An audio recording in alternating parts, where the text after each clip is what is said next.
নমস্কার, আশা করছি আপনারা সকলে খুব ভালো আছেন। একটা নতুন ভিডিওতে আপনাদের সকলকে স্বাগত।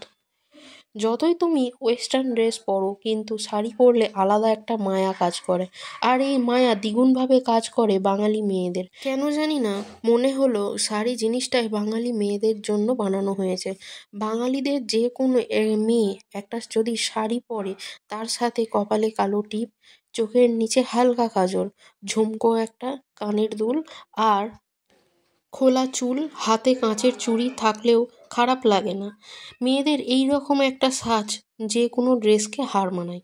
বাঙালিদের কাছে শাড়ি জিনিসটা একটা ইমোশন। তাই তো ছেলেবেলা থেকে গামছা নিয়ে শাড়ি পরতাম আর এদিক ওদিক ঘুরে বেড়াতাম, আয়নার সামনে দেখতাম আমি তো শাড়ি পরতে খুব ভালোবাসি। আমার মতো তোমরাও কি শাড়ি পরতে ভালোবাসো? আর হ্যাঁ, তোমাদের যদি আমার ভয়েস নিয়ে আজকে কোনো সমস্যা হয়ে থাকে, প্লিজ আমাকে একটুখানি ক্ষমা করে দিও। তার কারণ আমার অলরেডি ঠান্ডা লেগে গেছে প্রচণ্ড পরিমাণে। হয়তো তোমরা আমার ভয়েস শুনে বুঝতে পারছো, তাই আমার ভয়েস দিতে একটুখানি প্রবলেম হচ্ছে। এতটাই ঠান্ডা লেগে গেছে, আমি কিন্তু এক নিঃশ্বাসে ভয়েস দিতে পারছি না। মানে বারবার আমাকে কেটে কেটে ভয়েস দিতে হচ্ছে। যাই হোক, ভিডিওটা তাহলে এখানেই শেষ করছি। সবাই ভালো থাকবেন, সুস্থ থাকবেন, সাবধানে থাকবেন। আর ভিডিওটা কেমন লাগলো অবশ্যই জানাবেন। ভালো লাগলে একটা লাইক করবেন।